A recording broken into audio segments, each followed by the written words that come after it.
All right. Hello, everybody. Thank you all for joining us on today's Bellator 243 Virtual Media Day. We're looking forward to another great card at the Mohegan Sun this Friday night with Bellator 243 Chandler versus Henderson 2. The event airs live on Paramount Network at 10 p.m. Eastern and will simulcast on DAZN. On today's virtual media availability, we will have 10 to 12-minute blocks with each of our main competitors: Matt Mitrione, Miles Jury, Sabah Homasi, Valerie Lareda, Tim Johnson, Georgie Karkanyan, Michael Chandler, Curtis Millender, and we will begin with Benson Henderson. If you have a question for the fighters, please use the raise hand button on the bottom of your screen. When it's your turn to ask a question, you'll be line and you will be able to ask your question. If you have any issues, you can send me messages through the chat feature, and we will begin here momentarily with Benson.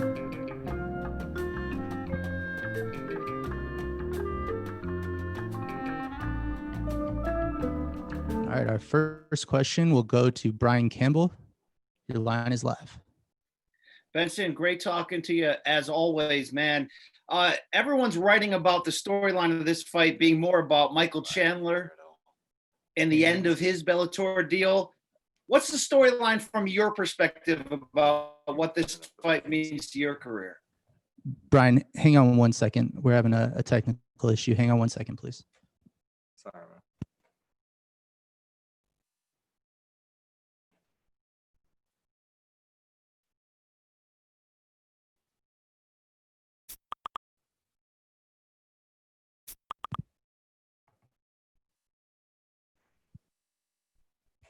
All right, Brian, can you try that again? Sure. How about now? Can you hear me, Benson? Go ahead. All right, Benson. We good? Hang on 1 second. I can hear him, but I don't.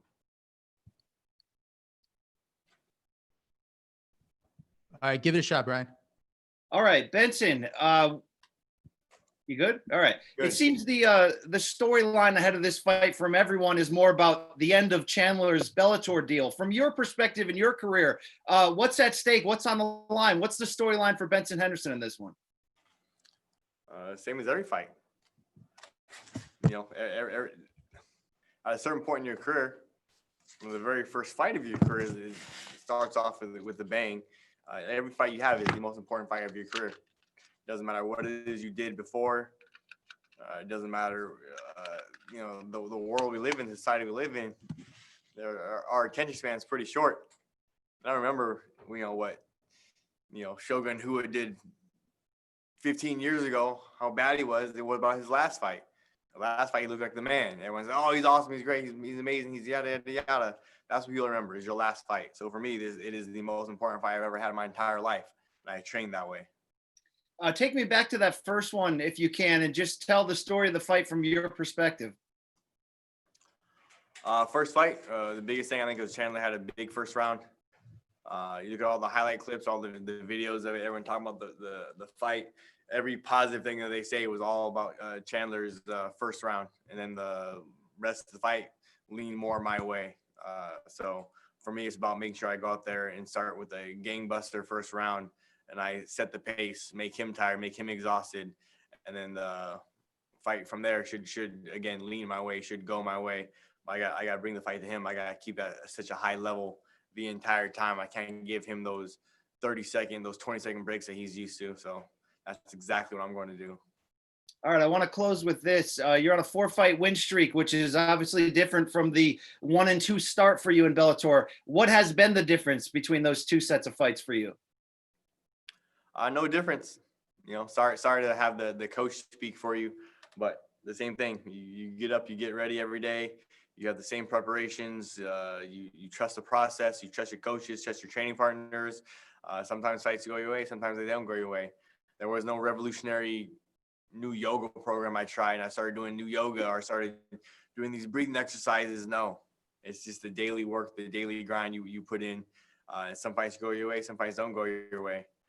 And that's what it is. In the last 4 fights that have gone my way, I've gotten my hand raised, being introduced into a new organization. That's definitely different. That plays a little bit small factor into it, but getting used to the organization, getting used to the guys behind the stage, being used to how they walk you out, all that sort of stuff, I think does play a little bit of a factor. But ultimately, it's just the daily grind, and sometimes games go your way. You're an inch short one game, you're an inch too long in the next game. But sometimes you get those calls. Sometimes you're at the right distance, the right timing, and fights go your way. Thanks, Coach.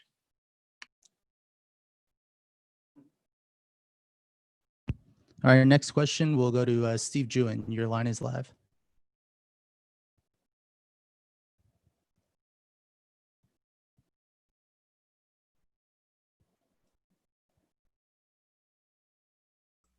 Benson, can you hear me? I got you, Steve. Okay, thank you. I wanted to ask you about that interaction you had with Michael Chandler at Bellator 242. It seemed a little bit awkward, if you don't mind me saying so. And I wonder if it's hard for you as such a God-fearing Christian man to really get into the heat of the moment and talk smack like that. Well, which moment are you talking about? When 242. During the live Bellator 242 broadcast, when you and Chandler were on video together, talking back and forth. Oh. It's hard. Like, you guys are the reporters. You guys are smart. You guys ask the right proper questions to get the response you want to hear. Like, so what do you think about his shoes? Were his shoes okay? Like, I didn't really like his shoes. Oh, you didn't like his shoes? Okay, well, you like so you have a problem with his personality. You don't like him, right? Like, no, I said I didn't like his shoes. Like, so you guys are smart. You guys are good. You guys get the response you guys want to hear. You guys get the audio sound bit, the answer you guys want to hear. But I think, for me, I don't really like Chandler, but it's not that big a deal. You don't have to like everybody. You don't have to like your coworkers. You don't have to like your family. You don't have to like your brothers or sisters. You gotta love them, but you don't have to like them that much. I don't necessarily think Chandler is my cup of tea. I don't think he really cares that I don't necessarily like him as a person. I don't think he's a super stand-up, good, Dudley do-right person. I think he likes to portray that image, but I don't think he's necessarily like that at heart. But what does it matter what my opinion is somebody else? We're going to fist fight. We don't need to be friends anyways. So, but no, I just don't necessarily like him. And then the reporters keep bringing that up. I'm like, it's not that big a deal, but yeah, I don't really like him. I don't know. Well, let's put aside not liking him.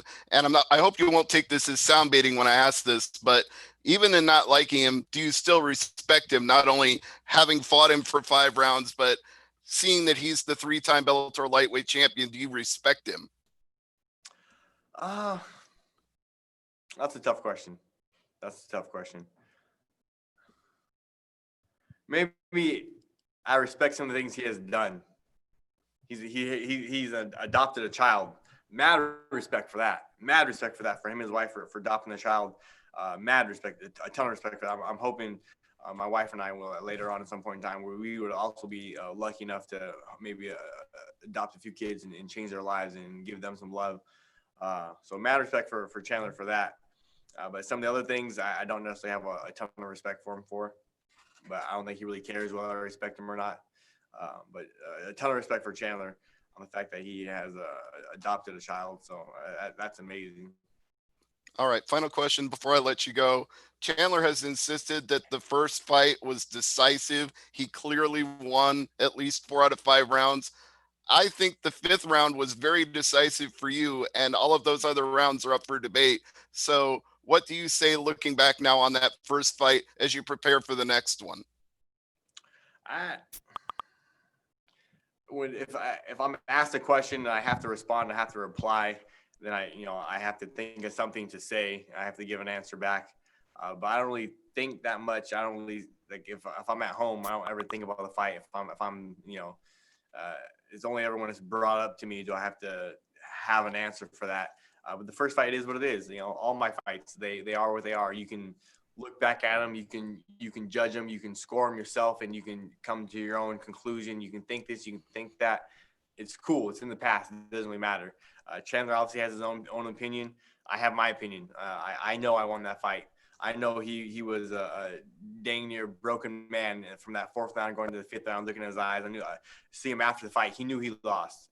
You don't push a fighter after fight. How many guys have had bad blood and feuded and this and that. And after fight, what do? They shake hands. Like, oh, good job. Like, man, great fight, tough fight, whatever. They say something, they shake hands. And, but someone a fighter who pushes another fighter after a fight, after having spent 25 minutes trying to beat the person up, after the bell rings, then you push him, to me, that shows a serious amount of your character right there. It shows that you knew you lost, or he felt he lost before the judges gave him that fight. So that to me, that says enough right there.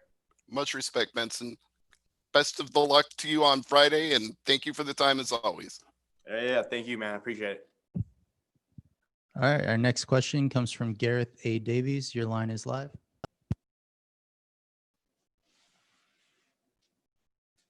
A very good evening from sunny.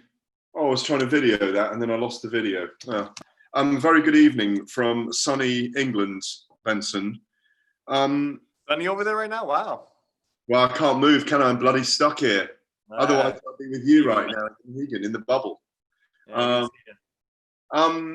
I'm sorry to go over this because it's kind of been talked about by other people, but my question, when you don't like someone, but you obviously respect something they've done in their life, but when you don't like someone, is it important when you're preparing to fight them that you don't let it become an emotional fight for you, and that you make emotional decisions when you fight that person?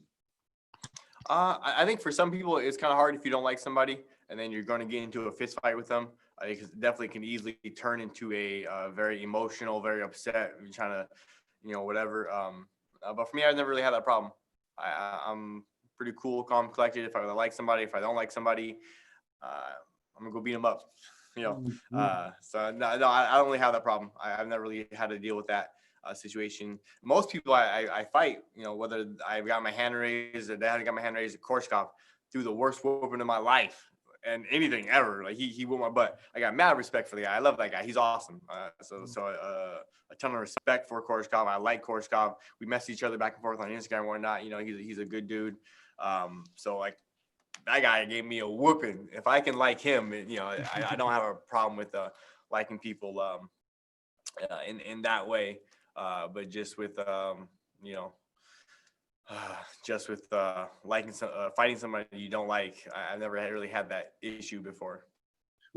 Thank you. When you go into the 26th minute of what is likely to be a violent physical chess match, as the first one was, is it about who makes the adjustments this time around, do you think? I think for sure. I think a huge part. People see the punching, the kicking, the blood, the gore, but they don't realize there is a chess match to that, and it's all about those little small adjustments. Your timing, a half second too slow, a half second faster, getting the punch aimed down a little bit lower because he's a little bit shorter. So a lot of punches went a little bit too high, but now you're punching down lower for the past 3-4 months, getting ready for that. All those little small tiny adjustments, they pay a huge factor into the fight, into who gets their hand raised next. And I made sure I did all my work, crossed my T's, dotted my I's, to make sure that I did just that in preparation for this fight. Thank you. Final one from me. You've been working with Crouch, yeah? Yep. Yeah. Is he there with you? Not right now. No, they did not allow any corners into the media area room. No. But he's in Mohegan with you, yeah? But he's in Mohegan. Yeah. Okay. Cool. Knowing him, he doesn't leave a stone unturned. Have you guys done anything about there being no audience psychologically? No, I just a lot of talking about it. I have myself, did a visualization. I made sure I was at the very first UFC event cornering a good buddy, John McDessie. I cornered him for the very first UFC event where there was no crowd. And, you have to say the right things to the fighter. Like, oh, it's not a big deal. Go out there and go do your thing. No crowd. It's okay. No big deal. But then, my buddy Rob Emerson and I, my striking coach, we were walking out cornering John, and we looked at each other like, wow, this is kind of crazy. Like, there's no crowd here. Like, this is definitely different. Yeah. But then we looked at John like, oh, it's okay. No big deal. Like, go get him. Go do your thing. Like, you have to say the right thing to the athlete. But me as a coach, looking at my buddy, at John, I was like, oh man, like this is different. I wonder how he's feeling in there with no crowd. Like this is different. So I made sure that I went out and I had one competition. I did a jiu-jitsu competition for a Fight to Win Pro. Where they had no crowd. So I actually got to experience it one time, walking out, having no crowd, silent, and then competing, just to make sure there was nothing in the back of my head about going out there competing with no crowd. Is not going to be my first time. Great to see you, Benson. You look great. You sound great. Best of luck for Friday night, mate. Thank you, Gareth. Thank you, man. I appreciate it. Thanks. All right, our last question for Benson will come from Ben Keeley. Your line is live. Benson. So I understand your wife recently gave birth to a baby girl. So congratulations, Benson. How does it feel to be a father again? It's good. It's great. That whole no sleep thing when the babies are newborns, that's a real thing. That's tough. But it's great. You know, my boys, they all love their little sister to death. They smother her in kisses. They're like, oh, he's up, gentle. But they love her to death. So it's awesome to see their love for her. She's a little bundle of joy to my wife right now. Just staying close to my wife. But yeah, she's awesome. Being a father for the fourth time, it's fun. It's an Any more adventure. children planned? No.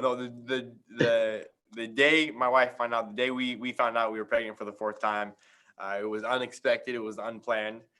But the day we found out, my wife was like, "Oh, hey, we're pregnant. Oh, hey, by the way, I made a phone call. You're scheduled for an appointment to go see a doctor, get sniffed." I was like, "Oh, okay, cool. Yeah, that's no problem." So no more children for the team Henderson. Oh, fantastic. And I know with all the lockdown measures, have you picked up any new hobbies, or have the children been kind of keeping you busy during the lockdown? Yeah, mostly the kids have kept us pretty busy. No new hobbies for me. I got a 5-year-old, a 2-year-old, and a 1-year-old, and they are, pretty wild, full of energy. So trying to keep them busy, contained, productive, and somewhat learning, so they're not, missing out too much. That has my handfuls. All right. Well, thanks a lot, Benson. Yeah, of course, Ben. All right. Thank you very much, Benson. We'll be back shortly with Georgie Karkanyan.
All right, we're now being joined by Georgie Karkanyan. Our first question will come from the line of Kevin Varghese. Your line is live.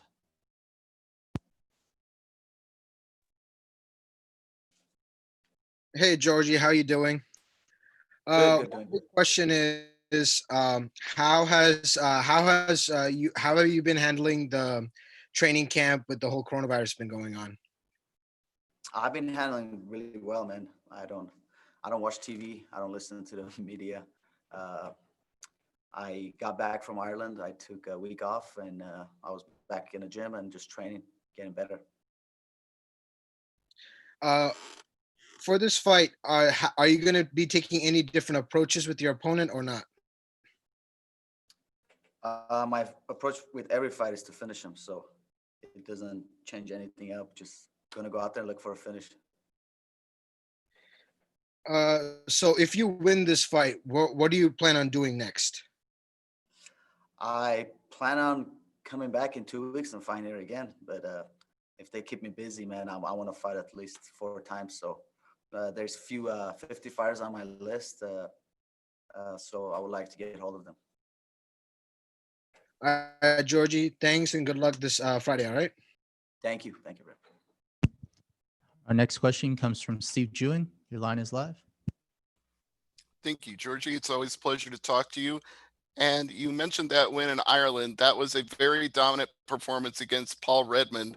Is that more satisfying to you after some of the recent frustrations you've had in Russia and elsewhere? Yeah. It was pretty satisfying to go out there against a hometown fighter and just get the W. But I feel like the ups and downs are part of the sport, so it doesn't bother me. I understand that. But speaking of those ups and downs, you are a former champion from your World Series of Fighting days. Is that something that you're looking forward to getting back into contention in Bellator? Because you've been there before. Of course. Pitbull is the 55, 45 pound champion. I don't see myself anytime soon going back to 45. But after this fight, I don't think I should be in any title contentions. There's a lot of guys. There's a few guys ahead of me, but I keep stacking up some wins, and I think the title will come soon. That's fair. And you said that you had a few names on your list and that you'd like to stay really active. Can you give us at least one of those names that you'd like to fight next?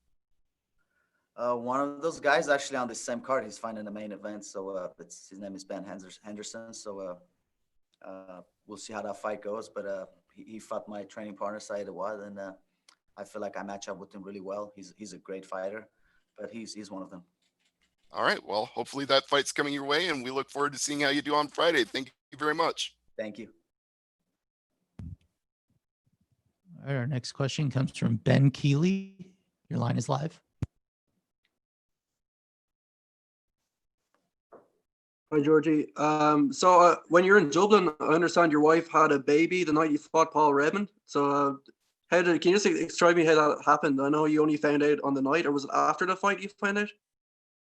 Yeah. So as soon as the fight was done, I pretty much FaceTimed my mother-in-law because she was there with her, and she had the baby literally an hour after the fight. So yeah.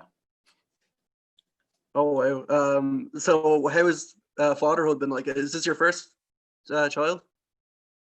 This is my third one. It was a boy, Okay. so no more kids for me. I have 2 daughters and I have a baby boy, so that's it. Maybe I'll go chop my little thing so I don't have many babies, but yeah, no more kids for me. I know your friends got into some sort of altercation in a kebab shop in Dublin as well. Can you explain to me what happened there too? Yeah, they were. So the second night we were in Ireland, they went out and they were like a group of guys. I think they were like 16, 17 years old. They didn't like their, I guess they didn't like their attitudes. So they wanted to beat them up really bad, but they didn't know they're fighters. But, my corners, they kept it professional because I don't think they want to get in a fight with them. It was a group of good guys, Saeed Awad, Juan Archuleta, Arnold, and there's a lot of fighters there. So it was all cool. I think the cops came in and it was great. So nothing serious happened. Good. They dodged a bullet there. Did you develop any new hobbies under the lockdown measures? Or are you busy training? Man, I just stayed busy, brother. I trained a lot. I read a bunch of books. I work with my kids. We're gardening a lot. We're outside a lot, playing soccer with my kids. It's weird. I feel like the one thing I benefited is just I was really close with my family and my kids, but I got connected in a weird way. And yeah, it was good. And one last question for me. Why Benson Henderson? Why do you single him out as the person you want to fight? I think I match up pretty well with him. I don't know. Just I feel like watching his past few fights, I match up really well with them, and you know that's in the future. But I think I'll do really good against Ben. Just nothing but respect to him, and yeah. But I feel like I match up good. All right, thank you so much. Thank you. Our last question comes from Kevin Varghese. Your line is live. Hey, Georgie, I have one last question for you. So in the post-fight press conference for Bellator 242, you know, Aaron Pico was asked about, you know, possibly fighting AJ McKee, and he put it to the side that AJ would be moving up to 155. I know you fought him in the Bellator Featherweight Grand Prix, and it was a quick fight. We really didn't get to see you fight him properly. Would that be a possible rematch for you in the future?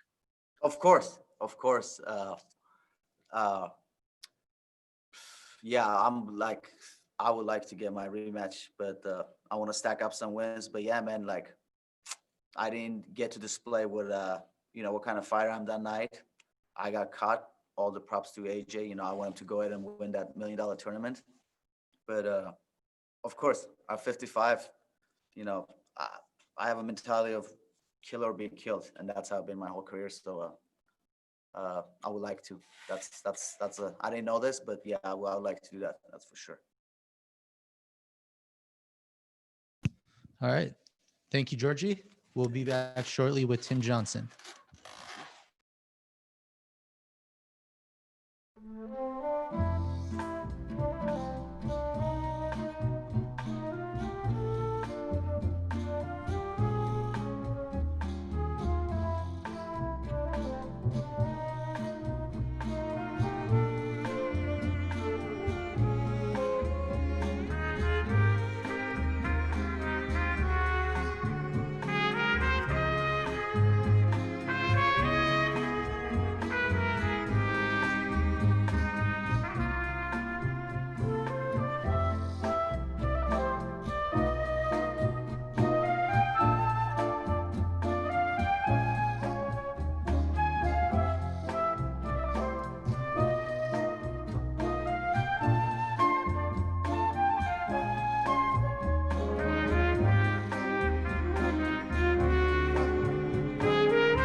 All right, we're now being joined by Tim Johnson. Our first question will come from Steve Jewin. Thank you, Tim. First, I want to say congratulations on your last fight with Tyrell Fortune. Very dominant win. You put him out in the first round, and he was highly touted as an up-and-coming prospect going into that fight. So do you see this as like a rebirth of your career? Yeah, probably. You know, a lot of people wrote me off. A lot of people did going into that fight, and it kind of put a little chip on my shoulder as in seems like everyone forgot the type of people I fought in the UFC. The two guys I fought when I came to Bellator, and just because I got, you know, lost in horrific fashion to them, seemed to think that maybe I was on my way out. And I just didn't want to be I did not want to be a stepping stone. And you know, my back was against the wall. You know, if I lost that fight, I probably would have been back on the regional level. And if I was back on the regional level, I think I would have considered, you know, it's probably time to go back and start my, you know, career after fighting, and probably would have been done. So definitely put a fire under my rear, and yeah, you know, got a great outcome and got another chance to kind of hopefully work my way up the ladder. Well, Matt Mitrione would be a huge step up the ladder if you're able to get the W over him. So how do you see that fight going in your head? In my head, in a perfect world, you know, would be, you know, get into a grind situation, get on the fence, find a good opening for a takedown, and kind of get you know, doing something Bader wasn't able to do, get a finish with a TKO. That would be exciting. We'd look forward to that. But what about the fact that Matt Mitrione holds career wins over people like Fedor Emelianenko? Does that play into the back of your head at all? No, not really. You know, he he's got some great wins. I consider some of my wins some good wins. And yeah, he's definitely got talent in his hands and his athletic ability to, to take out pretty much anybody. But same thing. He's definitely got holes in his game like I do, and hopefully I can exploit them. Well, with career wins over the likes of Marcin Tybura and Shamil Abdurakhimov, I don't think anybody can doubt you. So have a great performance on Friday. We look forward to seeing it. All right, thank you. Our next question comes from Steven Morocco. Your line is live. Hey, Tim. When you said you were close to considering starting your other career, what is that career? It's when I do it to this day. Every fall and harvest, I go back to Minnesota and I spread dry fertilizer. I work for a cooperative in an agronomy plant. It's what I went to school for, to be an agronomist, and then I went to school again to be and got my degree in criminal justice. But my heart's in the Midwest, the fields of the cornfields of the Midwest is where I love to be, and so I get a lot of working hours doing that. Does that provide a good living? It does. It's all about hours for that. During the winter, you really don't do much, but during the fall and summer, you get a lot of hours. I think last fall, I was averaging 100-hour work weeks. Wow. Yeah. Do you have like a 1 year, 5 year plan at this point in your career, your MMA career? Yeah, probably more like a three-year plan. It's I'm 35. People seem to think I'm like 40 or something, and that's why maybe I was clean shaven, remind people I'm not as old as I always appear. Yeah, it's definitely things. A 3 year. I think 3 years left on the career. If I can make it to 38, that'd be a pretty solid goal. Get anywhere between 8 to 12 fights left in me, and see where everything ends up. But it's definitely getting to the point where I'm starting to think about life beyond fighting, and fighting's a means to the end. Even though I love to compete, I've been a competitor my whole life. It's definitely in the 3 year plan. Do you think about that a rematch with Czech Congo often, now that you guys are sharing the same? He's the one that sort of introduced you to the promotion, and he's obviously within reach. Yes, that's if things go well, go my way for against Matt, I think that'd be I'd love the opportunity to do that again. I think there's a fight card in September. I'd love to do a quick turnaround and get another fight in and win or lose. But that would be I think that'd be a good fight to kind of show myself, kind of prove to myself, kind of that I've still got it and get it. And win against Czech would put you right back in line for maybe a title contention. Do you think that Bader's going to be able to hold on to the heavyweight title this year? I'm not sure what Bader's going to do. I hope he chooses here pretty quick what weight class he's going to go, because it's kind of putting a traffic jam in the light heavyweight and heavyweight. So hopefully here pretty soon that we're going to find out if he's going to go keep light heavyweight or go heavyweight, and kind of open up either one of the weight classes so it can get him moving again. Thank you, Tim. Our next question comes from Andrew McCarroll. Hi, Tim. Hope you're well. I noticed on your Instagram, amongst other things I wish I hadn't seen, that you're training with Roy Nelson and Francis Ngannou. Where do you measure yourself against guys like that when you're training with them day in and day out? I measure myself with when I'm on my game. I can compete with anybody, and it shows in the practice room. And any athlete who's honest with himself knows that some days are off, some days are on, but you're on days, that's where you know where you're actually at.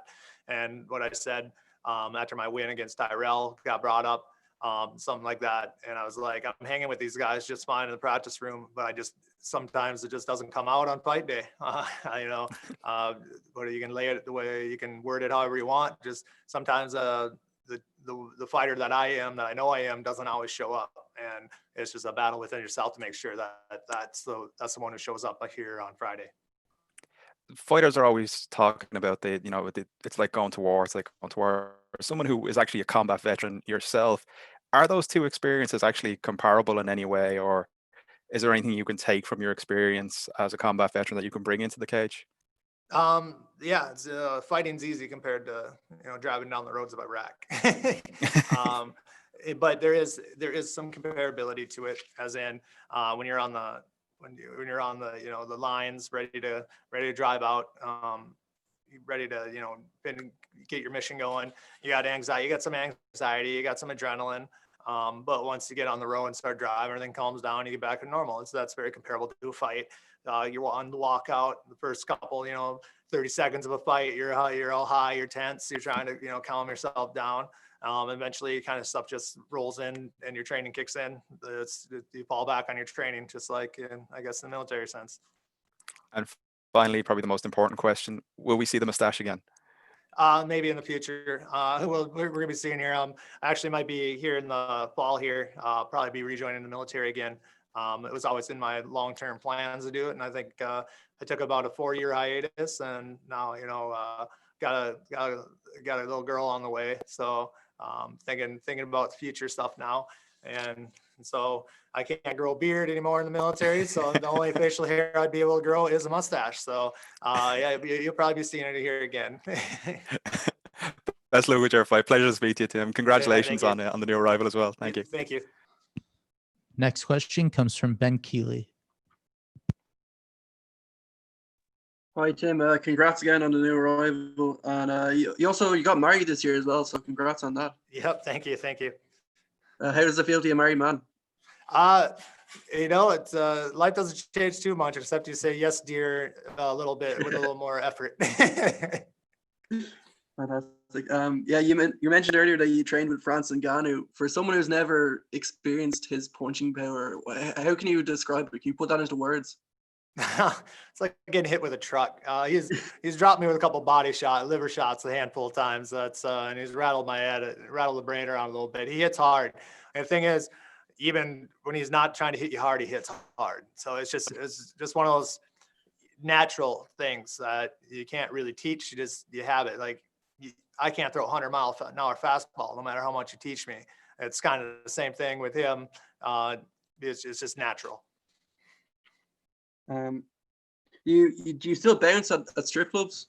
No, I do not now. No, ever since I moved out of Fargo, no more working in there. My only job is coming back to the Midwest for spring and fall for planting season and harvest, and get about 3 weeks of work in each fall and harvest, then go back to Vegas. Just during your bouncing days, do you remember any particularly rowdy clientele, or do you remember like any times where it got a bit ropey, I guess, has it ever gotten dangerous, I suppose is what I'm trying to ask? Oh yeah, at the club. Yeah, there's been a couple knives pulled. We had a couple of handgun violations. We had a guy actually got mad because he was on our ban list because he caused troubles, and walked out the door and popped a couple shots off at the club. So, I mean, little old Fargo does sometimes have his bad apples, but yeah, overall it was pretty calm. But about once a week there'd be someone who would get their beer muscles on and would want to fight somebody. Well, that sounds almost as dangerous as sparring with Francis Ngannou. Did you develop any new hobbies during the coronavirus lockdown? Yeah, gaining a gut. You don't get a lot of exercise when you're driving around in tractors. I can tell you that. When the shutdown happened in March, I went back to Minnesota and started working right away. So I was working from middle of March till just probably July 1st, and that's when I got, hey, you're probably gonna be fighting in here in August, so you probably should get back and start working out. I'm like, yeah, sounds good. I probably need to anyways. All right, fantastic, Tim. Thanks so much. Yeah, thank you. Our last questions will come from Kevin Varghese. Hey, Tim, Kevin from Overtime Heroics. How you doing? Doing good. All right, so Ryan Bader's actually defending his light heavyweight championship in the next pay-per-view in Bellator 244. So who do you think, if there had to be a number one contenders fight, would be fighting for the heavyweight championship? If there had to be a number one contenders fight? Minikoff. That's probably no joke. I wouldn't, even though Czech beat him, I'm still putting Minikoff as the number one contender. So how far do you see yourself from title contention at the moment? How many fights do you think you need to win to get a shot at Ryan Bader possibly? Probably 2 solid wins. Could possibly do it, but maybe 3. It depends on the opponents, and a win against Matt would put me in the driver's seat to maybe possibly get a rematch with Czech, which hopefully that one, if you get 2 wins like that, then you could possibly be in the title contention, considering that Czech and Vitali both fought to get there in that title. So somewhere around there, I would say. All right, so you fought Vitali almost on like 12 hours notice per se. Like eight. Right? Yeah. So obviously not a lot of time for game planning. You just had to go in there, fight on just your wit. From watching that first fight, do you know how you can beat him, or was he actually like you experienced the game plan he had, and it's like a pretty tough game plan? You don't fight a guy in his level on 8 hours notice. I figured that out the hard way. No, it'll be a good mindset thing. Like if we fight again, what's the worst that can happen? The worst that could happen already happened. So I don't need to worry about that. I can just concentrate on, trying to implement a good game plan, with a little more time, and try to not get tossed around like a rag doll. All right, last question is, you emphasize that against Matt Mitrione, you plan on using your wrestling. So, are you going to go in looking for the takedown, or are you going to, gauge your distance and see where his weak point is and take him down? I'm not going to rush wrestling. I'm not going to push wrestling. There's one thing, I don't mind losses in fighting or anything, as long as you learn something from them. And my Czech Congo fight, I definitely learned something. I wasn't feeling comfortable on my feet the first handful, 20 seconds in, whatever. And I rushed in for a takedown that wasn't there. I tried pushing something that wasn't there, and, it didn't it ended up being the demise of me. And I'm not going to make that mistake twice. I don't want people to over-rest or to really take my wrestling. When I said I plan on wrestling, it's not, I'm going to go push wrestling. I'm going to stand in front of them and wait for an opening. I don't care. I mean, I might have to take a couple punches to the head with a little bit of a licking to find it, but I'm not going to push anything that's not there. All right. And we're wishing you good luck from the Overtime Heroics group. All right. Good luck. All right. Thank you. All right. Thank you, Tim. All right. We're going to have a little schedule shift. We are going to Valerie Loreda next. She'll be with us shortly.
All right.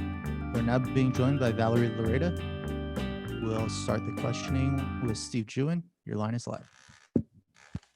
Thank you, Master Valerie Loretta. It's a pleasure to talk to you today. You're undefeated so far in your Bellator MMA career, but of course, so is the flyweight champion, Alimale McFarland. So with another win, is it too soon to start talking about a title shot? I think nothing's too soon. You know, I respect her, and I'm going on my path at the time that Bellator feels is right, and my manager feels is right, and I'm following what they tell me. You know, I'm always gonna say, "Oh, I want to fight for the title," but they're doing what's best for me, and I'm just trusting the process and the path. Very good. You're a martial arts master, you're a model, and you've done so many things in your career, broadcaster, actress. What's the most satisfying for you? Martial arts, you know, I could be successful in any career I want. And I'm choosing to go this route because I know that the talent and the passion I have for this sport is unordinary. You know, I don't have to be doing this. I could have stopped after my taekwondo career and gone into broadcast journalism or just gone into my acting route. But no, I decided to do this. I know what I'm capable of. I know my potential. And I know that there's something I need to prove to the world. All right, final question for me. How do you sum up Tara Graff as an opponent going into Bellator 243 this Friday? I think she's a lot older than me. She has a lot of experience. You know, she has a lot of amateur fights. We're both we have both have two fights as pros, but I don't guide by that. I know she's gonna go in there aggressive to clinch me, try to take me down, and I just don't think she realizes how strong I am. Well, she's going to find out on Friday. Master Valerie Loretta, thank you for the time. Thank you. All right. Our next question will go to Brendan Tobin. Your line is live. Hey, Valerie. I know people down here in Miami are very excited for your fight. Have you heard anything as far as people back home, plans to, responsibly, get together to watch you, and just kind of what memos have you heard from South Florida as you enter the cage this weekend? Yes, everyone is so excited. You know, everybody I know, my high school or I went to, my elementaries, you know, everybody who's been following my career. All my Cubans in Miami are ready to watch me fight Friday, and George couldn't get that first win for us, but I know I am. And just what this year's been for you, as far as I'm sure you probably want to get a few more in the cage. It's been crazy for everybody, but just how happy are you to be at this point where you finally get to get back in action and then move your career along? Yeah, I'm just so honored and blessed. You know, a lot of fighters don't have the same opportunity I have, and I will be the first female to get in that Bellator cage in this quarantine process. I'm just really excited. You know, I'm also very blessed that I get to get paid as well. I'm lucky that I stayed ready during quarantine. I was close to weight, so when Bellator called me 3 weeks ago, I was able to put together a quick camp and just let's go, let's do this. So I'm just looking forward to walking into that cage Friday and becoming 3-0. Bridge the time. Best luck. Thank you. Our next question will go to Mark Piocos. Your line is live. Hey, Valerie. My first question is, your last fight, you went the full 15 minutes. What was that experience like for you? And, what were some of the learning lessons you took from that fight?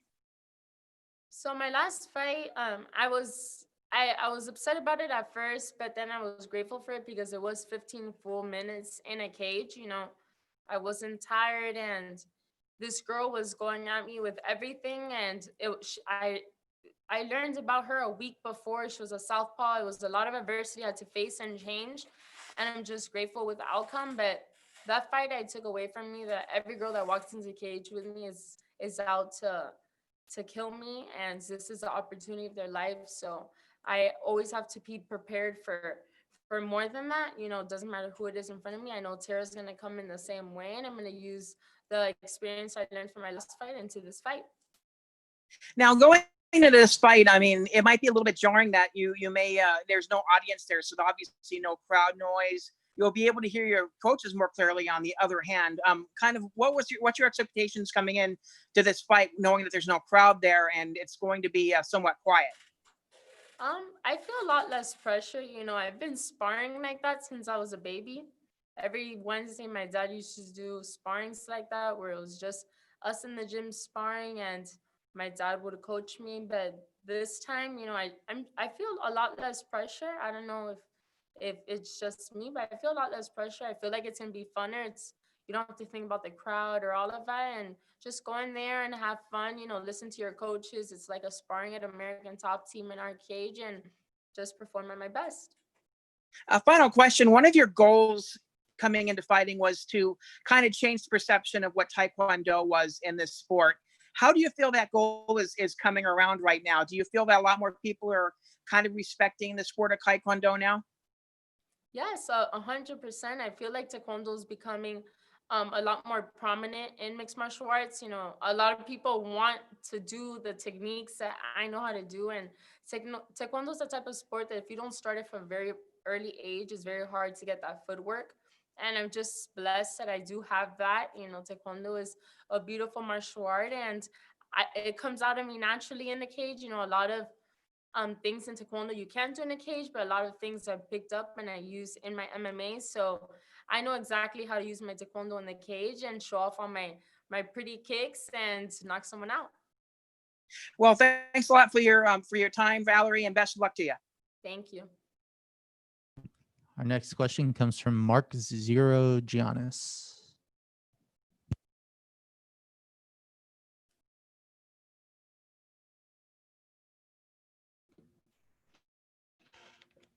Master Laredo, Mark Sorianis, Taekwondo Life Magazine. How are you? Hello, sir. How are you, ma'am? The question for you is how this very difficult time during the pandemic, how did your Taekwondo training and your Taekwondo background help you to cope with the challenges of this unprecedented time? Well, the number one thing that I do have as a master in Taekwondo is my discipline and my respect. And I take that with me in life, and I take that with me in my MMA career. And I feel like the discipline that Taekwondo gave me, being a master and doing it my whole life, was able to help me cope with the adversity of quarantine, stay fit, stay close to my weight, keep my goal in mind, not lose track of myself, and stay ready for when Bellator called me. Very good. Thank you. We look forward to seeing your performance on Friday night. Thank you, sir. Our next question goes to John Eric Polai. Hi, Valerie. How are you? Hello. How are you? Good. So, Valerie, my first question for you. It's been a little over a year since we've last seen you inside of the Bellator cage. Every fighter has a different take on ring rust. What's your opinion on it? Are you worried about it at all? No, just because I haven't been in the cage for a year, but I have been sparring like crazy at home, and I did Joanna's camp for that fight, and then quarantine happened. So I just think I've been doing this for so long. I really don't feel I don't feel like it's been a year. I feel like it's been like maybe 3 months since I last fought. I feel very fresh, and I don't think that's a worry going into this fight. Yeah, and then it's the last thing from me here. You just mentioned Ioane and Jacek. I know that you train with her. How has she helped you improve as a martial artist and working with her? Well, just seeing how we sparred together, but above anything, just seeing her mindset and why she is a champion. I share in common with Joanna more than I share with any other fighter in the world. I see myself in Joanna when she was younger, and she always tells me that if I stay focused, I'm gonna be a champion. She sees the way I train, she sees how hard I work, and she sees how we have the same passion for the sport. We both cried together, and I just learned a lot from her from a championship mindset perspective, and I'm looking to follow in her footsteps and her advice. Thanks, Valerie. Good luck. Thank you. Our next question comes from Gareth Davies. Good evening, Valerie from London. This is London calling. Hello. Hi, buenas tardes. Buenas tardes. Buenas tardes, señora. I've got a kind of like a question that is probably slightly irritating. I'm writing a column in my newspaper on Friday about we've got the first ever all British women's world title fight on Friday night in boxing. Yeah, Terry Belter Harper, and Natasha Jonas. Natasha was in the Olympics in 2012. I covered both of their careers. Terry used to work in a chip shop, and now she stacks shelves in a supermarket as well as being a world champion. She's a beautiful person. There's been a few arguments back and forth in the last few days between Michaela Mayer, who you may know as well, the boxer, yeah, who was a USA 2016 Olympian, saying, if I want to put out, and I don't mean sexy, but if I want to put out pictures of myself in a bikini and market myself as hot, as beautiful, as well as being a fighter, you know, you do the same as well. Should we just be looking at that as legit because you're looking at the female form as well as looking at a fighter? So I don't do anything for social media. I do things for myself. For example, I am an extremely girly girl outside of the cage. So the way I market myself is not for social media and it's not for men. It's for myself. You know, this is the way I look. I've worked my whole life to have this body, to have this figure. I was a ballerina, I was a martial artist. You know, I do both. And I think that's where people mistake. It's not for social media. I am the way I look like, and I also am a fighter. You know, what does one thing have to do with another? You know, just because I look different than other martial artists doesn't make me any different. It's my identity. This is why Valley Loretta is different. You know, I'm a broadcast journalism major. I have different passions outside of the cage, and that's okay. The way I am doesn't mean I market myself like that. It means I'm a normal girl who has an education outside of the cage, and that's what should be recognized. So it's systemic, like you say. It's the whole issue of people having an issue with it. It's just systemic, and it's nothing to do with individuals. Because it's just jealousy. It's just jealousy, and they're not educated in that aspect. They've never seen it before, and they can't handle it, but they will when they see me fight in the cage. Many thanks. Sorry about the irritating question, but it's No, great for no, my no. Thank you. Have a great fight tomorrow, Saturday, Thank Friday you. night. Yeah. Thank you. Our next question goes to Mike Pendleton.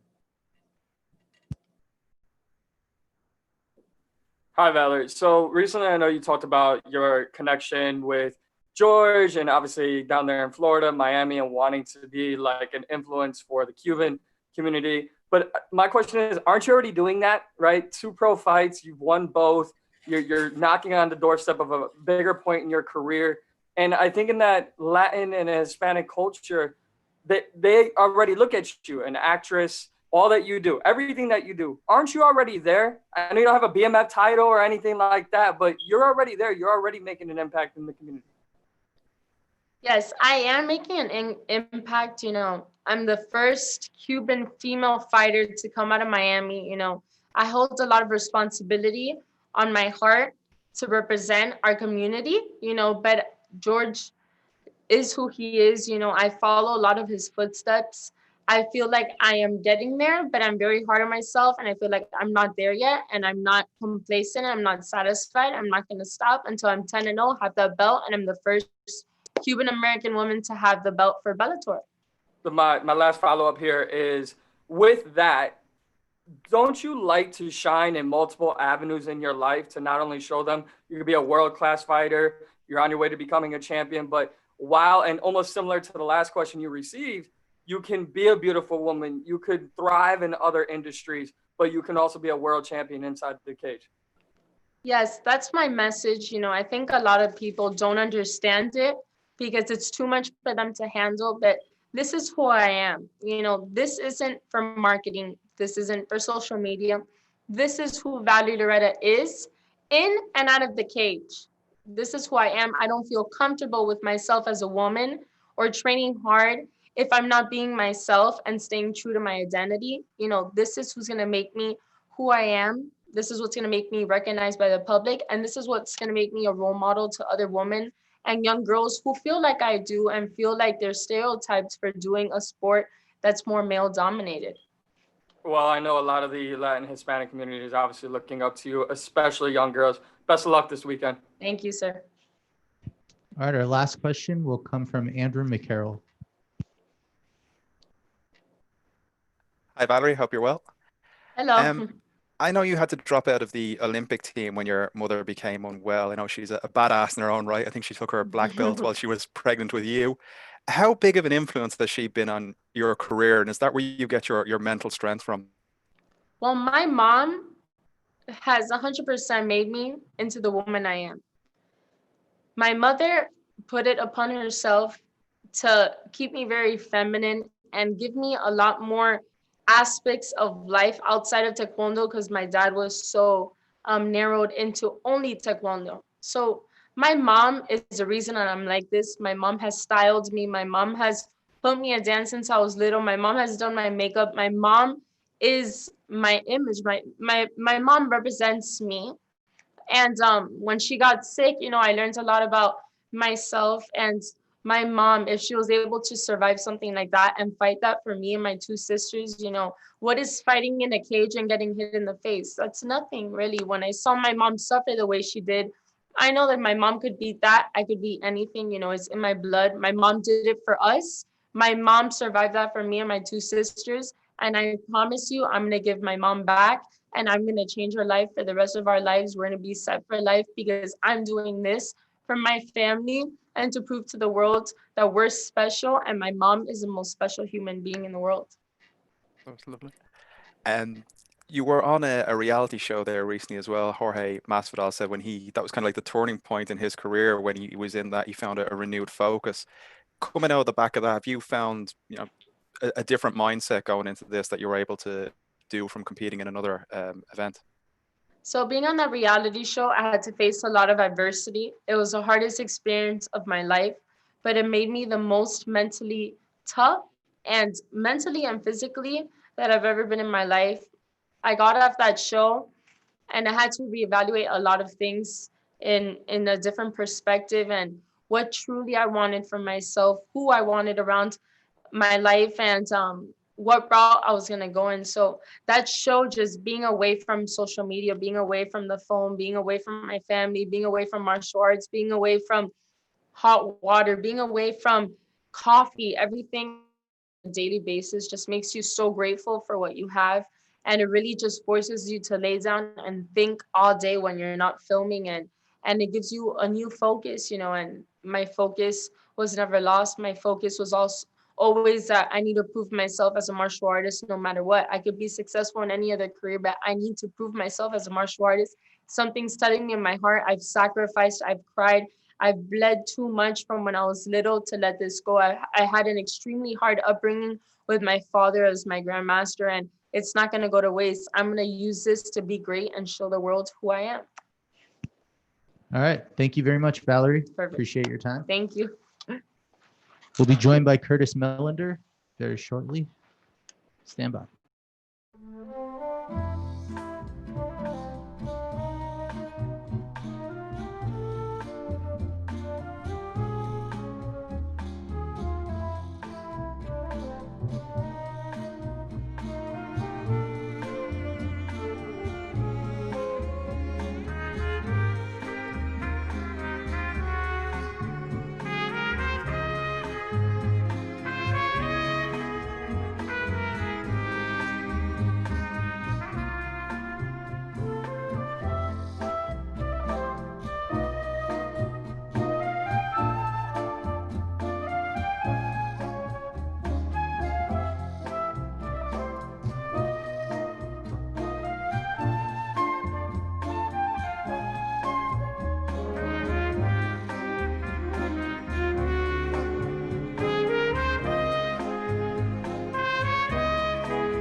All right, we are now being joined by Curtis Melander.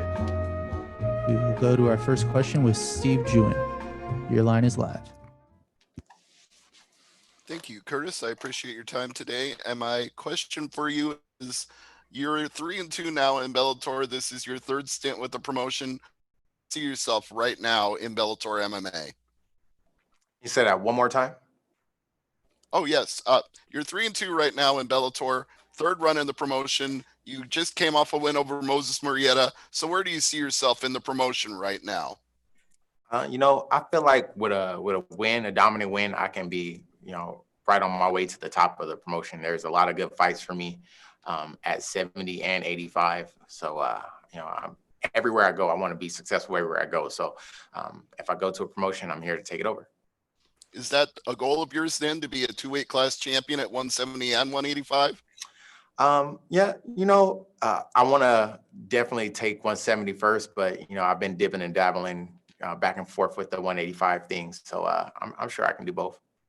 All right. And how do you feel about Saba Masi as an opponent? He's got some very nasty power shots, but I'm sure you've got a lot in store for him as well.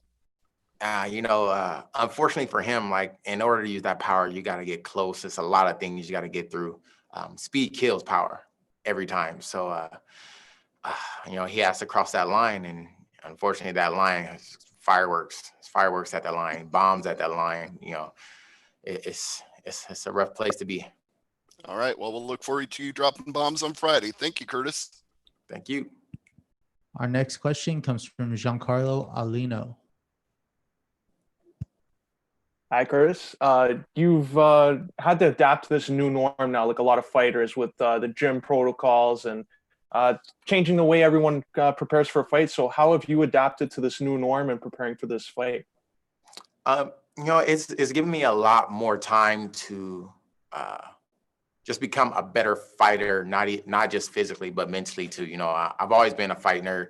I watch a lot of fighting. I do a lot of things to mentally prepare myself for fights, but this just added to it.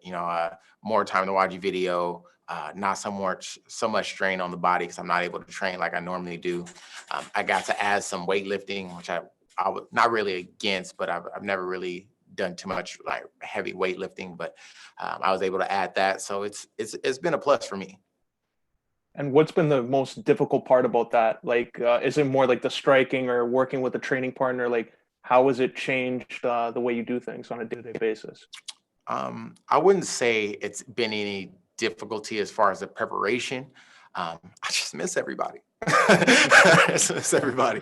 That's all. So I haven't been able really to work out with my my head striking coach as much as I wanted to during this whole thing. But it's we were able to sit down and talk, and he's a great teacher. So even him just talking to me and explaining things to me goes a long way. And final question for me, just now the new thing with no fans is a new norm. So any thought to that? Does it change anything for you coming into this fight? No, not really. I know people are watching, so I can still go out there and perform, just whether it's an audience here or on TV. I know I'm still being watched. So I know I still have to perform. Thank you. Best of luck. Thank you. All right, our next question comes from Ben Keeley. Hi, Curtis. So you said that you're missing people during the lockdown. Have you taken on any new hobbies or projects apart from the weightlifting during the lockdown? Just cooking a lot more, gaining weight, and the weightlifting. Just working with different things. I added like club bells and the Atlas bars. So that's it, really. A lot more reading. And is the weight that you put on, is that what's making you think about possibly moving up to middleweight? Well, I was contemplating it before the quarantine. I fought in January. It was supposed to be at 85. So, and we ended up going to 80. So I've been contemplating it for a while. I'm getting older. I've never struggled to make 170. It's not hard at all to make 170, but as I'm starting to get older, I don't want to put a lot of miles on the body. So anything that can, make me get to these fights a little easier and more healthy. That's the real goal behind it. One fighter that you seem to be always linked with a fight with is Michael Venom Page. I'm just wondering, is that chapter over now, or do you think that fight will ever happen? I mean, a very, very tiny part of me believes it may happen eventually, but I'm not. If it happens, it happens. Okay. One last one for me. I know you like to study fights. Just who are your favorite fighters to watch at the moment? Right now, Stylebender, Aaron Pico, and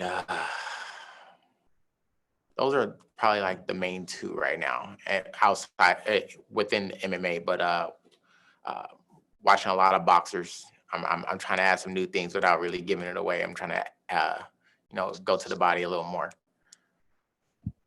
All right, our next question comes from Kevin Varghese. Hey, Curtis. Dope fit, by the way. Thank you very much, sir. One question for you is, you said a couple of days ago that you're planning on testing free agency. In January, you said you wanted the MVP fight. So, are you gonna, if you win this fight this Friday, do you plan on, staying around to see if you can catch up to MVP, or do you want to probably go to possibly UFC, one championship? Look where your moves will be. I have a family to support and take care of. So it's always, where my services are always going to be to the highest bidder. And that's just because I have people to support and take care of. But as far as like the MVP thing, like I said, it is what it is. But when somebody keeps dangling, giving you stuff and taking it away, that gets old real fast. And that's how I feel about MVP. All right, so recently we saw Kamaru Usman, defeat Jorge Masvidal for the UFC welterweight championship. If say you were to match yourself up against Kamaru Usman, how do you see yourself, fighting against even the champions right now, against Kamaru Usman, Bellator champion Douglas Lima? How do you see yourself right now as a contender? I feel like I can compete, especially now with this new confidence with just being on the ground. I get a lot of backlash just for my wrestling, or for the lack of my wrestling that they think I don't really have. But just even with the last fight, just applying it, seeing how easy it is just to apply my skill set and the comfort level that I have with just applying it, it's made me a way better fighter. So I wouldn't be worried about neither one. It'll be a good fight with Usman and a phenomenal fight with Douglas Lima. Like that would be crazy. That'd be really fun. But I feel like I feel like I can beat them both. You have to feel like you beat them both. If you don't think you can beat a champ, you need to go sit down and do something different. Our last question comes from Andrew McCarroll. Hi, Curtis. Hope you're well. All I know you're a big WWE fan. Who do you like there? And is that a career choice you'd be interested in? Oh, man, Randy Orton. Randy Orton, that's the man. That is the man. And so Randy Orton and Bray Wyatt. Bray Wyatt is like, to me, might be my favorite guy of all time on the mic already. So Millen there by RKO. I'm going to put that as my bet down. Right. You were saying after how things finished with the UFC, you felt you were fighting with a chip on your shoulder now. After things have ended the way they did, how do you feel now with your second or third one with Bellator? I still have to have that chip on my shoulder. Even though it's the past of the past, but what I did in January was amazing. So I can't change it. I got to continue to fight with the chip on my shoulder so I can continue to go out there and have performances like I did last time. You had obviously the MVP fight and then the Joe Schilling fight would have been kind of two big signature fights for you, take away from you. You said that you're going to test free agency. Scott Coker and Bellator come to you and say, pick who you want to sign on the dotted line and stay. What's the name that comes out of your mouth? To tell you the truth, at this point, Joe, I have a really fun story about why I want the Joe Schilling fight so bad. It'll come. I'll tell it eventually. So I got to save it so we have some stories. So I don't get the exclusive. Thanks a lot. Really appreciate that. Thanks very much, Curtis. Best of luck. Thank you. All right, cheers. Thank you very much, Curtis. We appreciate your time. No problem. Next up will be Matt Mitrio, and he'll be joining us shortly.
All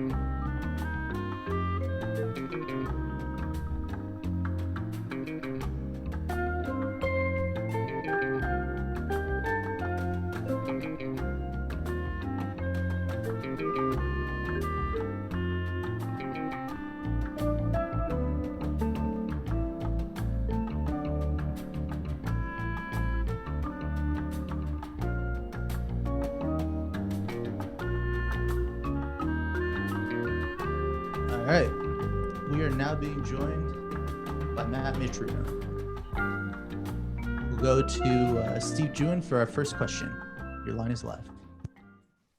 Thank you. And Matt, it's a pleasure to talk to you again. A few months ago, when the pandemic was just getting underway, you told me that if you could put your name in a hat and get a fight on short notice, you'd be happy to take it.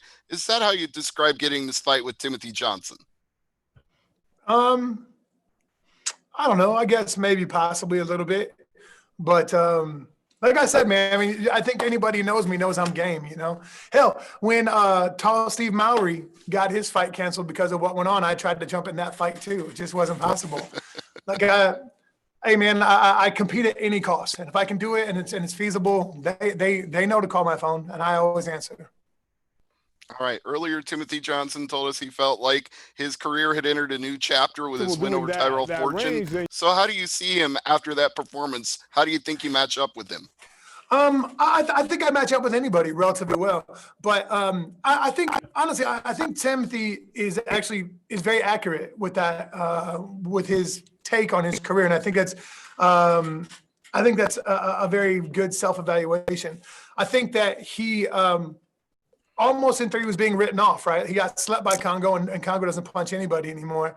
Then he had a fight with the guy that I don't remember who it was supposed to be, but then Minikoff took it and he got mollywopped by Minikoff. So then they're like, okay, look, we're going to throw him to Tyrell. And I think Tyrell just took him a little bit lightly. I don't think that he took him as seriously as he should have.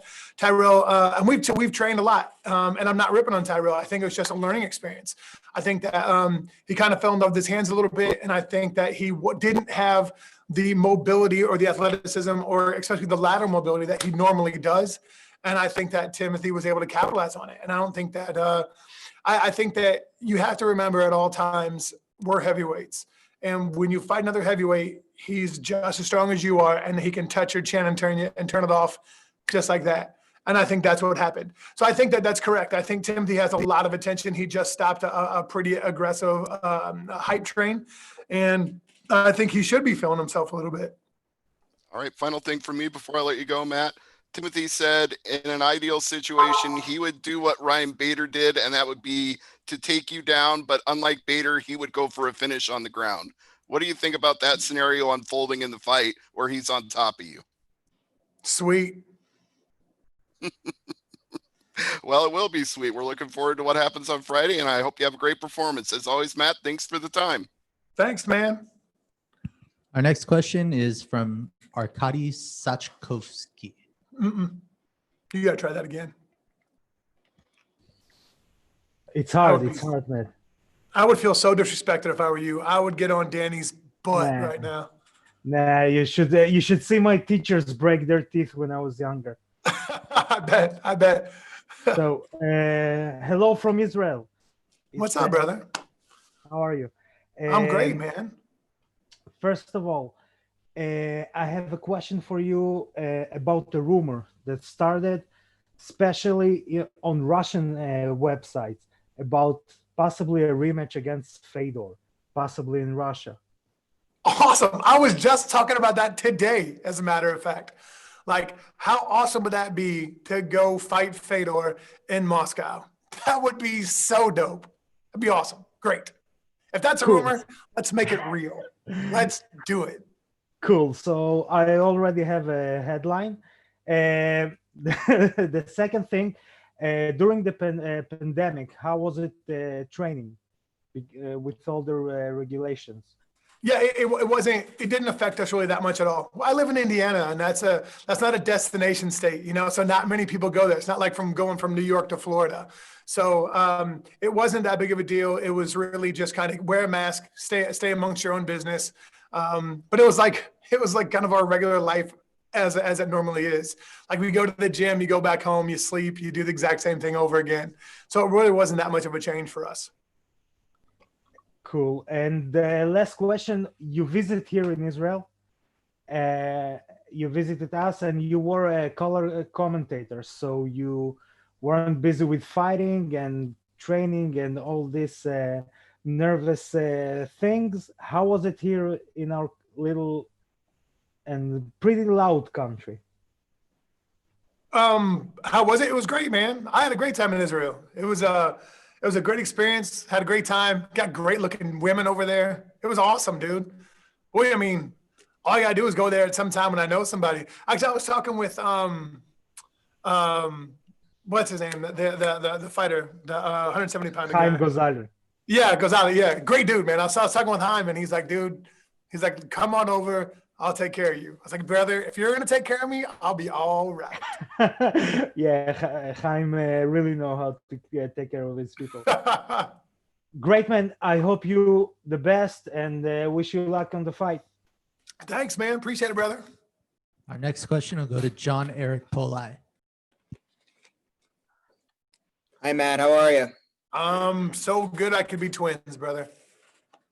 Awesome, man. Well, hey, let's get started here. I want to ask you first your stance in the division. I know that you're coming off of a loss there, but just how close do you think you are to fighting for the belt? Because obviously you were in that Bellator Grand Prix, and you know you were in the semis there and fought Bader, who's now the champ. You know, man, I tell you what, that is way above my pay grade. I don't get paid enough to worry about it. I don't get paid enough to talk about it. Doesn't matter to me. I do my job. They call me and I answer the phone. So they call me and answer the phone and say, hey, look, we're going to do this. I'll say, all right. They call me and say, hey, we're going to do that. I say, all right. That's my answer. All right, man. Fair enough. And then another thing I want to ask you, I know you've, with mostly due to COVID too, a lot of fighters have been out for quite some time. What have you been working on during this time and improving while you've been away from the cage? Well, I found out that I'm one hell of a baker, right? Like I can bake cakes and pies. I've really impressed even myself, which is hard to do, with my baking prowess. So I know you said cakes and pies there. You bake cookies too? Are you on that too, or not that far yet? Actually, I've been doing this a thing called a bang bang cookie. Have you ever heard of that before? I haven't. No, what's that? Well, it's so you first of all you put entirely too much sugar in it, and then after you start baking it, after I think it's like 5-minute intervals, you just pull it out and you drop the cookie sheet on the countertop so it kind of flattens them out. And then you do that probably 3 or 4 times every, I think it's like 2 minutes after you do it the first time. And then they bake, and instead of being puffy and thick, they're really flat and chewy. And they are super duper dope. That sounds absolutely delicious. And then Matt, just the last thing for it, 'cause I know the people have questions here. Being a guy that was a college football player and played in the NFL, I know both college and pros are kind of figuring things out. Do you think football should happen this season, given what's going on in the world right now? Hell yeah. I think any time for football is a good time for football. And look, man, I think that we're all in the demographic where it's not terribly relevant to us as far as health wise. I think that the chances of catching something are really slim to none. I think that you sign a waiver and you go play the game. I think, but also I have a 2-part position on this. I feel that America needs a reality break, right? So I think that's what sports do. I think that involving politics and social justice concerns in sports is a recipe for disaster, and I think it'll turn a lot of people off. That being said, I also think that a majority of the people that had interest in sports before the quarantine realized that they weren't doing jack shit with their lives except for watching other people live theirs while sitting on a couch. And I think that they found ways to entertain their lives and fulfill their lives, enrichen their lives via whatever method that was. So I don't know if sports viewership will be anything close to what it was before anytime soon. Our next question comes from Mike Pendleton. Hey, Matt, kind of following up on that, because obviously MMA was the first sport back. and it has a bubble, and you're seeing success of sports that have a bubble. Obviously, Bellator took their time coming back. As a former football player, I heard your last answer, but do you think there should be a bubble in place for these 32 teams throughout the country in the NFL?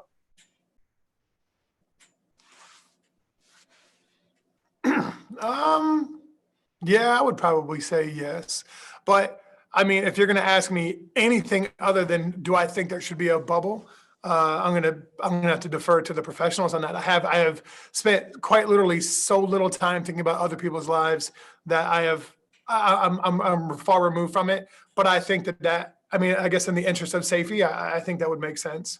No, absolutely. That was the only thing on that, just because we have seen the success in the sport that you're in. And to that point, obviously Bellator didn't rush to come back. And now that they have everything in place, how happy are you to be back, inside the Bellator cage and the way they're handling all of this? I haven't won a fight since I beat up the Vagrant however many years ago. So I am really looking forward to getting back in there and doing work and getting my hand raised again, because honestly, that really helps me feel better about myself. My last question here, Matt. You keep saying that you answer the phone call no matter what. How do you not get dejected? Obviously, there's so many fighters who could look at their record and get down on themselves, want to walk away, but you just pick up the phone and you're ready to accept any time. Because I'm game, brother. I'm game. I'm down for the cause. I've always been down for the cause. I get texts from Chael all the time being like, man, we're one of the two cut from the same cloth and there's not many left. Like you're almost a last of the Mohicans anymore.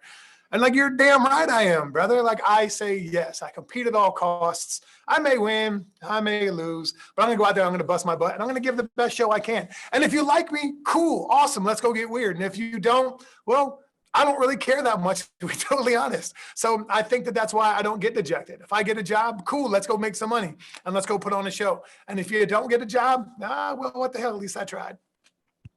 All right, Matt, thank you very much. Appreciate your time. We'll be back with Michael Chandler very shortly.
All right.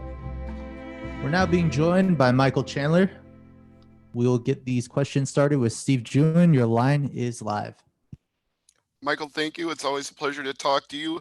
And I want to know right off the bat, because there is such a weird dynamic between you and Benson Henderson. He says that he respects you. He respects what you've accomplished in Bellator. He respects you for adopting a child, but he doesn't like you. What does that mean to you when a fighter says they respect you, but they don't like you? It's interesting. I think the funny thing about me and Benson is I think we stand for a lot of the same things. I think our values are in line. I think the way we see the world in a lot of ways is very similar. I respect him a ton as well. I love that when we did an interview a couple of weeks ago or whatever, he had his kids crawling all over him. And it's just, he's a family man. He's a fighter. He's been able to take his wrestling background, turn it into world championships and hopefully legacy type of money to be able to take care of his family, provide for his family for the next however many decades. It doesn't matter. You know, I think the funny thing is you can't really like someone too much when you're about to compete against them, or when you know you're going to compete against them. Let's be honest. Benson Henderson signed with Bellator. We fought. I beat him. Since then, he's known that we were going to fight again. So knowing that you're going to have an impending bout eventually also guards your heart a little bit from thinking too highly of anybody. So doesn't bother me either way, whether he likes me, dislikes me, hates me, or loves me. We got to step into the cage. So let's go. Well, speaking of that rematch happening eventually, you called for it the moment that fight was over when you defended the world title successfully, but he had that great 5th round against you, and it was a split decision when it went to the judges. So do you look forward to proving your point with this rematch? I do. You know, you just gotta know how to beat Benson Henderson. The first fight taught me exactly how to do that. Watching his last couple fights has taught me exactly how to do that. So Friday night, I'll show you guys exactly how to do it in a dominant fashion. And yeah, I just don't know how anybody could have scored that for him. I don't know how anybody could score it anything more or anything less than 3-2 me. But either way, it's not about the judging. It's about me going out there and getting my hand raised. All right, final question for you, Michael. You mentioned legacy a little bit earlier. What is going to be your legacy after this Benson Henderson fight? I don't know, because legacy is just constantly in motion until I'm done with this fight career. I've been extremely blessed with a very well-enabled body. I think I have another 5 years left in me, at least, if not 7 years. I feel great. I love the sport of mixed martial arts. I love what I'm doing. I love I love the lifestyle I get to live. So for me, my legacy is constantly in motion. You know, as of right now, if my fight career ended after this fight, I'd be the most decorated Bellator fighter of all time. I'd be involved in one of the best symbiotic relationships between a fighter and a promotion that there ever has been in mixed martial arts. Bellator is who they are because of the performances I've put on for them, and I am who I am because of the promotion and the platform and the bright lights that and the opportunity that Bellator has given me. So, got a lot left to keep on proving at this legacy of who I am, and what I'm all about. Our next question will go to Steven Morocco. Oh, can you hear me now? Yep. Hello? Okay, great. Mike, is it just about hitting a certain number for you to stay with Bellator after this fight? It's an interesting question. You know, I mean, obviously a numbers are very important. We fight for money. We are prize fighters. So we'll see. There's a couple different factors that you got to look at. Obviously I've made it no secret. I'm extremely happy with my career thus far and extremely happy with my decision every single time to stay with Bellator, re-sign with Bellator. So we'll see if that happens again. Have you negotiated at all prior to making the decision, I'm going to go into free agency? A little bit. We spoke months ago and we started talking roundabout ballpark figures. And then the pandemic happened and all that, you know, things got busy. And either way, I wasn't chasing, we weren't chasing Bellator down to try to get a deal done necessarily. If it was going to get done, it was going to get done. And they wanted to keep me, they would have to, make me an offer. And here we are. Got to fight Friday night. And when do you think you'll make that decision? Does it just depend on what happens on Friday night? Or have you said, like, I'll get back to you at X time, or, X will happen before we talk? Well, I think the X is this fight happening before we talk. I think I'm going to go. I think what's going to happen is I'm going to go out there and put a dominant performance together. I'm going to get my hand raised Friday night. I think I'm going to be hanging out here at the casino and maybe grabbing a pizza or something. And because I haven't, let the diet hang out at all for the last 12 weeks. I'm going to be sitting around with my favorite people in the world, my teammates and my closest of kin. And I think I'm going to be getting, maybe a phone call from Bellator to start talking. And maybe we'll have some talks before I leave Uncasville, Connecticut. Maybe we won't. So we'll see what happens. How's your son doing? He's doing awesome. Awesome, but he misses dad. 2 these last 12 weeks as a fighter have been absolutely phenomenal, but as a fighter, as a father and a husband, it's been tough, you know, being away from my son. He's old enough now to know that daddy has to go to work, and that, you know, he's old enough to know that daddy needs to be there. Daddy should be there. So to be away from him and be away from my wife, my two favorite people in the world, it was extremely hard, but all the sacrifices are going to come to a culmination, and all be worth it when I get my hand raised on Friday night. Your teammate Kamaro says he has a favorite ritual of getting Thai food with his daughter. Do you have a favorite post-fight ritual with your son and your wife? Oh, yeah. I mean, we go to True Food. We eat at this restaurant called True Food all the time. I mean, we love going out to eat. We love taking him to different places, getting him socialized, showing him all the city we live in, taking him on vacations. Definitely a vacation is in the works. I don't care if there's travel bans or not. We're gonna figure something out. The Chandlers are going on vacation after this. My wife deserves it. My wife deserves to be sitting on a beach somewhere, or she deserves to be surrounded by some palm trees somewhere, for all the hard work she puts in, plus all the support and service that she shows me every single day. So a Chandler vacation needs to happen ASAP. And I definitely love Thai food, and we eat Thai food often as well. All right. Well, best of luck on Friday. Thanks. Appreciate it. All right, we have time for one more question. We'll go to Ben Kiley. Your line is live. Hi, Michael. So obviously this is the last fight of your contract. Just if promotions and contracts weren't a barrier, who would your dream opponent be? Like, would it be Khabib? Would it be the trilogy with Eddie Alvarez? Would it be the rematch with Pitbull? Or what would who would be top of your list if there was no barriers? It's hard. I mean, yeah, when you think about barriers, or you think about just different things, you fight Khabib because he's the number one guy in the world. You fight Eddie because you cap off the trilogy. But really you fight Conor because it's the biggest fight with the most eyeballs, you know? So there's those different kind of 1A and 1B. I would also love that Pitbull rematch. You know, I think obviously that fight ended very quickly. I zigged when I should have zagged. He caught me, and I believe I'm a better fighter on any given night, and I beat him 9 times out of 10. He just caught me that one time. So I'd say those would be my four fights that I'd really like to get. And you've had some tough loss in your career. You went on a tough skid, but you always come back from it. You always bounce back. How do you where do you get that mental fortitude to come back from a tough loss, or come back from a tough losing streak? And how do you overcome the fear of failure? I think that was the thing, fear of failure is the most poisonous drug you can ever take in your entire life. Being afraid to fail. And then once you have a failure, trying to run as far away from that failure as possible. And I think that's what I did. I hid myself. I was up for Fight of the Year. They wanted me to come to the World MMA Awards and present an award and accept my award for Fight of the Year. And I didn't go. And I was getting calls from all these different media, all the different media, all the big name medias. And I said, no. And I just hid myself.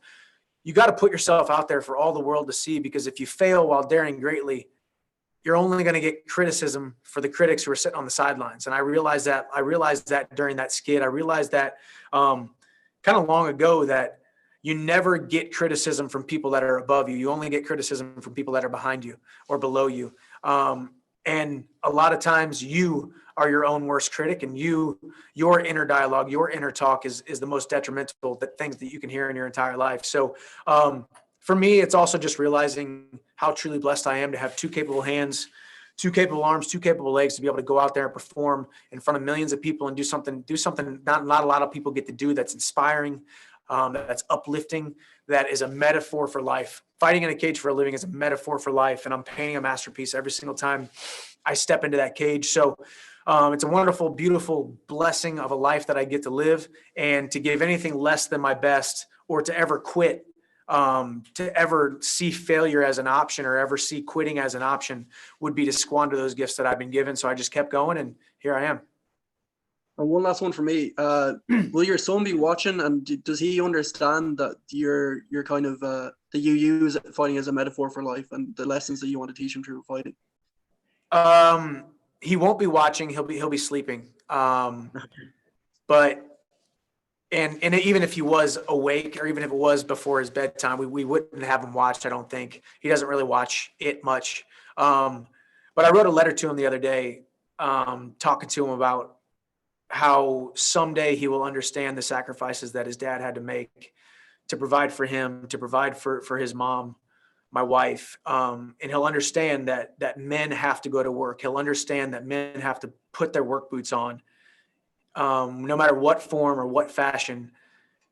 We were put on this earth to do some amazing things and to pour our heart into our passions. And he's going to see he's going to see someday through YouTube and through the videos and through my documentary that I'm putting together, and through one of my best friends, Drew, who we've put together so much of my career on the screen through the camera lens, that someday he'll be able to watch this masterpiece, and hopefully he'll know who his dad is, not because of what I told him, not because I said I was this or I was that, but because of the people that I was around, or my legacy amongst fans, or the people that I came into contact with, or people that I worked with would say, your dad is a great man and a great competitor because of X, Y, and Z. I don't want to have to tell him.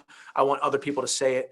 And that's my goal every single day. I realized the day that I held him for the first time and made a promise to him that I was going to take care of him for the rest of his life, that was my number one mission in life, to show him that he is going to love because he was first loved, and that he was going to achieve and aspire and be a man of integrity because that was the example that I tried to set for him. All right. Thank you, Michael. Best. Thank you. Thank you very much, Michael. Appreciate your time. Thanks, Daniel. We will go to Sabah Masi next. Just a moment.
All right.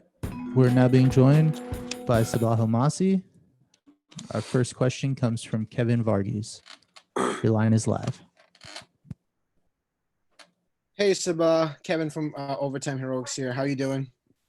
Good. How about you? Doing well. As you know, there's a great tragedy that struck Beirut in Lebanon. You're from of Lebanon ancestry. What are your thoughts on the current situation right now? It's crazy, man.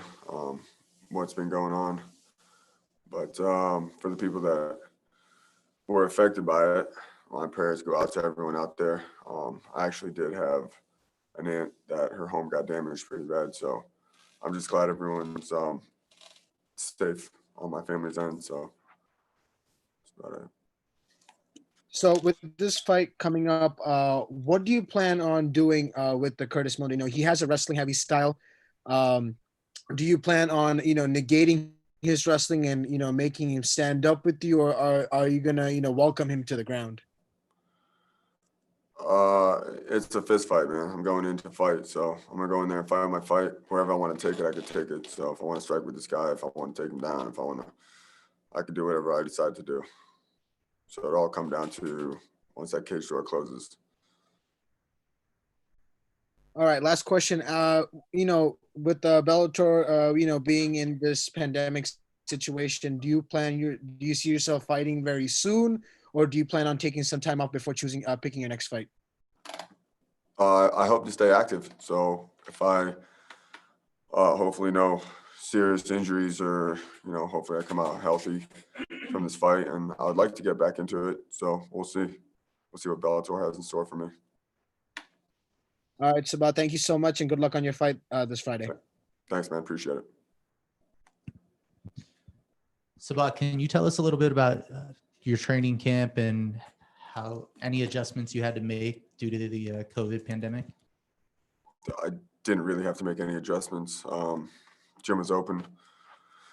So, yeah, got all the training in I needed to get in. So I'm prepared and ready to go. Great. Our next question comes from the line of Gareth Davies. Good evening, Saba from London. Can you hear me? Can you hear me? Yes. Okay, thank you. Thank you. Just going back over the question that the other chap posed to you about the explosion in Beirut. Do things like that affect you in a kind of inspiring way as well, that you want to go out there and win and then give a message and, talk out about, that you're doing this to make people more entertained, or that we're all in a struggle. We're all in a massive global struggle, not to diminish what happened. I mean, it was extraordinarily frightening to watch that, wasn't it? And I think it's about the 12th one in the last 70 years that have happened with ammonium nitrate. But do you're a brilliant guy. Do you have a wider message? There aren't many fighters from the Middle East or from the Near East. And, Sadawad, yourself, I often find that you guys have a deeper meaning because of what's going on in your homeland, Yeah, absolutely. I'd love, to get on the mic and after I get this W and say some words. It's a tragedy what happened, of course, and I would love to dedicate this W to everyone who, went through this tragedy. So it sucks, but of course, there's always things you're going to go through in life, and you always just got to get back on your feet and move forward. So this fight will definitely be dedicated to my family in Lebanon and everyone over there who was affected by it. Thank you for that. Lovely words. Thank you. You mentioned that you did kind of normal things in lockdown, but I suspect you may have learned things about yourself, because we've all had to kind of be informed, whether it's Black Lives Matters or what COVID is, or just think a little bit more maybe that the world's changed. Like the swans returned to the Venice Canal, the skies didn't have airplanes. It won't have been lost on you. All fighters have great radars. Things have changed during COVID, haven't they? Yeah, definitely. What did you learn about yourself? What were your observations during it? I just think this COVID thing's a fluke a little bit. I think I don't know. It could definitely affect some people, but with a 99.7 survival rate, I'm not too worried about it. And yeah, I mean, those are my thoughts on COVID. That's the answer from the sleek shake. You're a fighter, so No, of course. I mean, I maybe I have a different outlook on things, but it's the facts. It's not really. I mean, take a look at.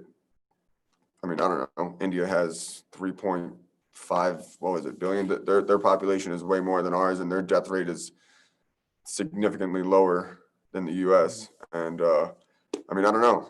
I couldn't tell you what's going on over here,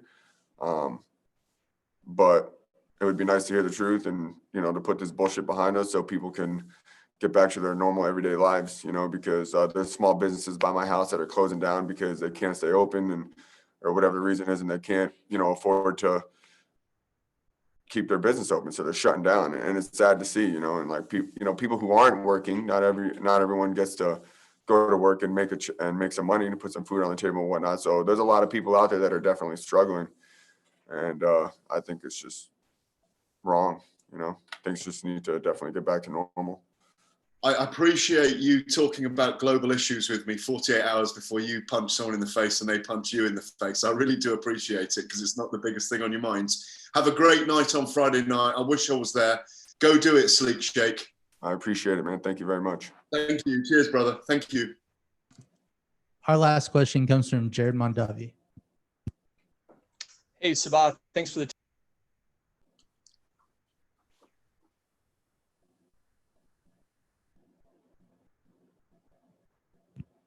Are you there?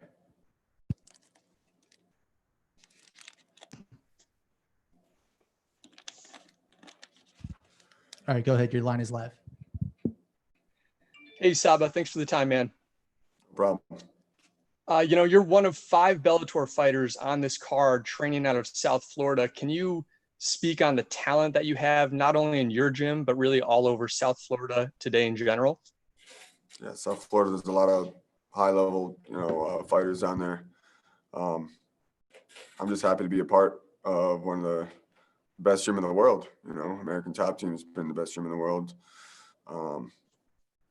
My opinion since I've been there, but yeah, it's great. I love it. Got great coaches, great teammates. I'm just happy to be where I'm at. All right, great. Thank you very much, Sabah. I appreciate your time. We'll be joined next by Miles Jury.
All right, we're now being joined by Miles Jury. Our first question will come from John Eric Poli. Your line is live. Hi, Miles. How are you? Doing good. Doing good. So let's start with the fight here. It's your second fight back at 155 pounds. Just how much better do you feel fighting in that weight class as compared to featherweight? Yeah, 155 is great for me. I get a lot more calories during the training camp and just feel stronger, bigger, just naturally more at this weight class. And man, it's another great opportunity for me. And I know there's a lot of moving parts within the 155-pound division right now. Where do you see yourself within the division? Where do you think a win puts you? I feel like the lightweight division for Bellator is wide open. I feel like, I've already fought the number 1 contender, very close fight. I felt like I won. I feel like I've beaten a top 10 guy in Gertz. I beat a veteran and a company man and Georgie. I feel like that puts me right up there, number 1 contender, man. I mean, who else is there? I feel like Chandler might be going on doing something else, and Bellator needs guys like me. So I feel like I'm right there in the mix. And then just my last thing for you here. I want to ask you there too. You were saying that you feel like a win could put you next in line. With Pitbull having the lightweight belt and now currently being in the featherweight Grand Prix, what's your thoughts on these 2 division champions? Do you think that it kind of clogs up the division a bit now that you would want to fight for the title, but he's held up elsewhere with a different division? Yeah, for sure, man. I feel like if you're not going to defend it, then move forward, let people fight for the belt. Because that, at the end of the day, he's just holding it up. There's a lot of guys out here fighting that want that belt, and without him defending it, it's like, well, what are you doing, dude? Let's get moving. Thanks, Miles. Good luck. Thank you. All right, our next question comes from Ben Keeley. Your line is live. Hi, Miles. Just wondering, how is the YouTube channel coming along? YouTube is great, man. A couple times a week, inspiring people, educating people, talking about fighting and investing, man. Two great things. Yeah, you give a lot of advice to fighters. Do you think that there should be more resources apart from like a former fighter on YouTube towards active fighters, giving them advice, especially earlier on in their career? For me coming up, there's a lot of questions that I had that I had kind of had to figure out just from my own personal experience.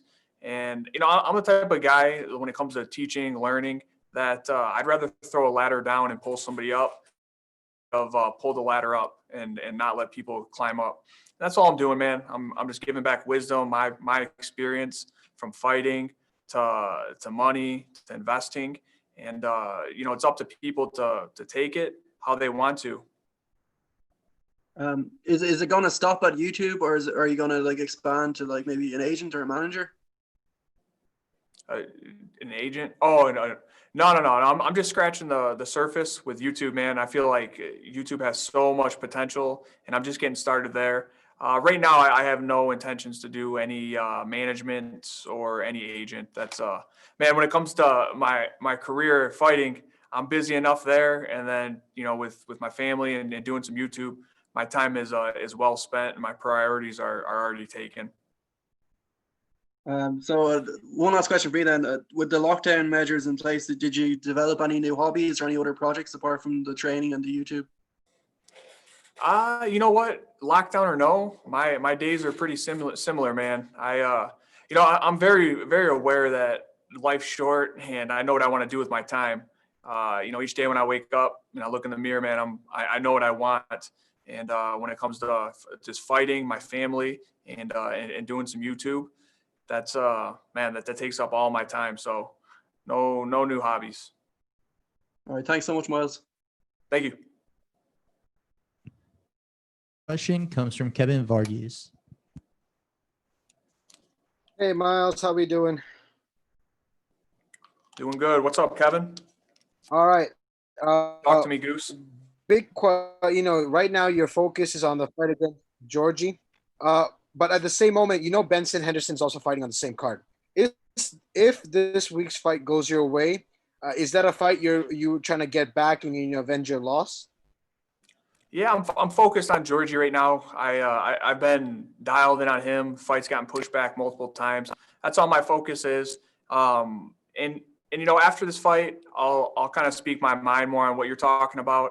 But my main goal when I signed up with Bellator, goal-wise, is getting that belt. And Benson's up there, number one contender. Chandler, and that's basically it in my opinion. You got the champ, so I'm definitely keeping an eye on those guys. The UFC just announced the undefeated Khabib's coming back to defend his undisputed belt against interim belt Justin Gaethje.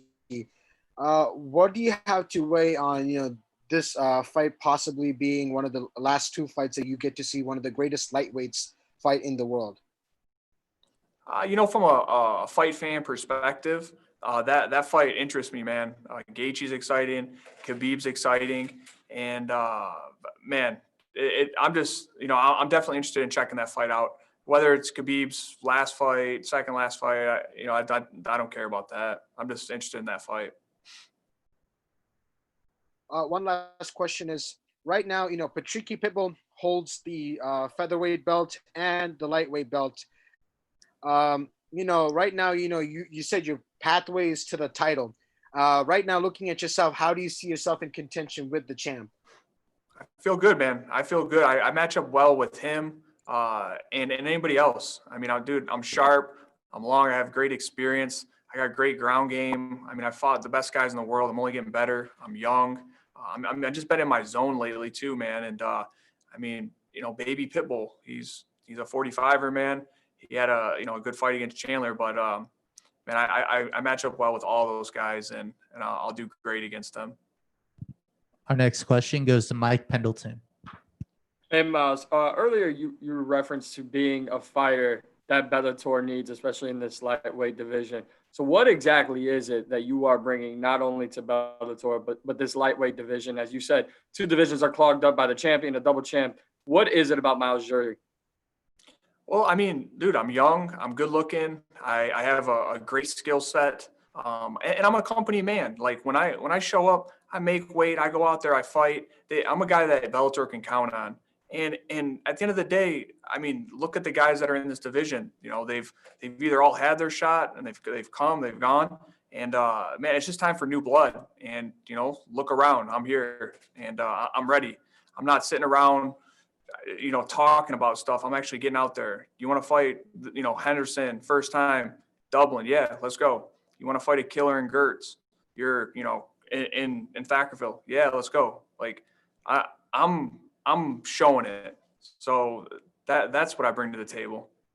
How much does that drive you, though? That the opportunity is here for you, that you are focused, you're not worried about anything else, you're young, like you said, you're willing to step up to anyone and everyone. Like, how much does that drive you to be like, there's nothing negative you guys can label me with? Man, I just look at time and opportunity. You know, I have a lot to get done, and I don't have a lot of time. That's the way I look at it. And I'm doing what I love to do each day. I'm waking up, I'm around great people, great team, great teammates. You know, just everything is where it needs to be in my life right now. And that's exactly where I need to be. So I'm excited for these opportunities, and it's something that I take seriously and I don't let just pass by. Adding to the list of qualities you just told me about yourself, I'm going to put a smart, professional, mature, and obviously responsible. That's why you're doing everything that you're doing. Why is it for you important to kind of attack, you know, the financial stuff, the fighter side, obviously your YouTube channel? Because I don't think someone as hungry as yourself, no matter what promotion they're in, would dedicate their time to making that stuff known, where you're taking that time. Most fighters in your predicament would say, I got to focus on getting to the top. I got to focus on taking the biggest fights and the most dangerous opponents. But you're able to kind of fluctuate your time to do all of it. Why is that so important to you? Yeah, when you look at time, you know, you prioritize your time. For me, my main focus is always fighting. Everything always comes secondary to it. When I have a fight, when I'm out of camp, everything still revolves around my training, my next fight, my next opportunity. And, you know, I prioritize my time in a way that my free time, instead of going out, messing around, doing silly stuff, I choose to go to YouTube.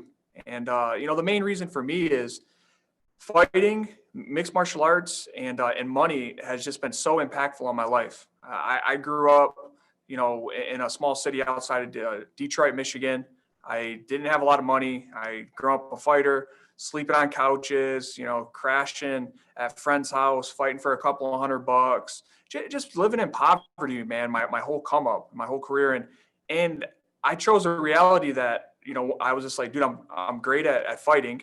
I'm focused on it. I know I'm going to make money eventually. It's just you with the skills that I have and the work that I'm putting in, they will not deny me. I'm going to make money. And I was just like, I want to make sure that I make the right decisions with my money to where I can put myself in a better reality, my future family in a better reality. And that's all. That was my take on money. And I just wanted to get on YouTube and give my thoughts on what I'm passionate about and what I know actually. So I was like, dude, what are the two best topics? I was like, fighting and finances. That's kind of how it started. Well, I think you're teaching valuable lessons to not only other fighters that are coming, you know, before or after you, but also, you know, to people in the regular community who are not fighters. I think especially during these times, you're doing great stuff. So best of luck this weekend. Thank you. All right, our final question comes from Andrew McCarroll. Hi, Miles. How are you? Hey, I'm good. How are you? Not too bad. I was just wondering, obviously you've said you've all these outside interests. You're obviously a very bright guy who can do a hell of a lot of things. When you were having your 3-fight skid, did the thought ever come into your head, maybe I should, you know, start moving on to my other interests? And if it didn't, where do you get that mental strength to power through when your back's against the wall?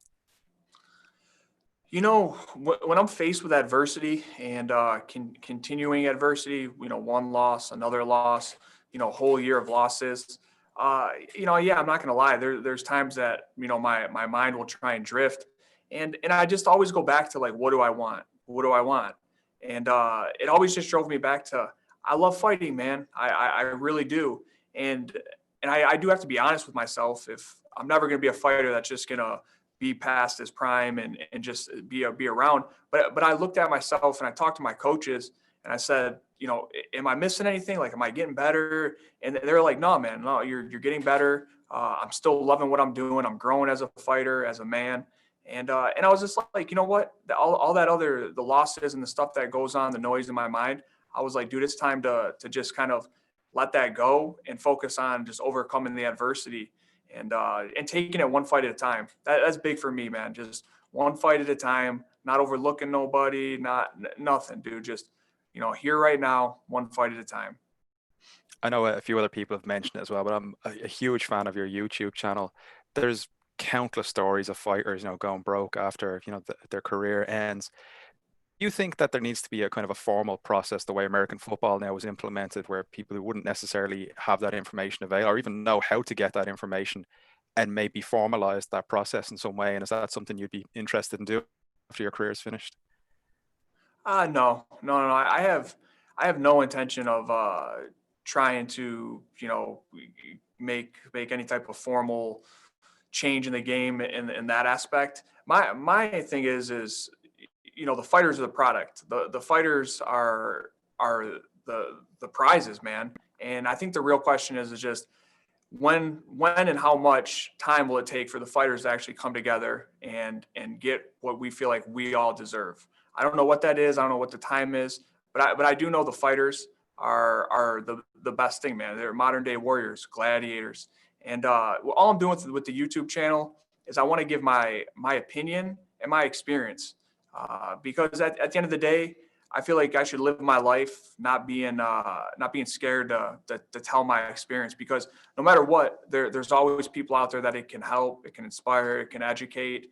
And if it wasn't for people that have actually, spoke their experience and what helped them financially or even in MMA, I wouldn't be where I'm at today. So I'm constantly learning from other fighters, other people that are, financially successful. So it's just the old give and then you receive. And finally, there was a question you posed on your Instagram that I'd like to pose back to you. Did Carol Baskin kill her husband? Yes, it looks like it. Cheers. Thanks a lot, Miles. Best of luck. Yes, sir. Thank you. All right. Thank you very much, Miles. And just wanted to thank all the rest of the fighters and all the media for joining us today. Bellator 243 will take place this Friday night on Paramount Network, 10 p.m. Eastern. And tune in.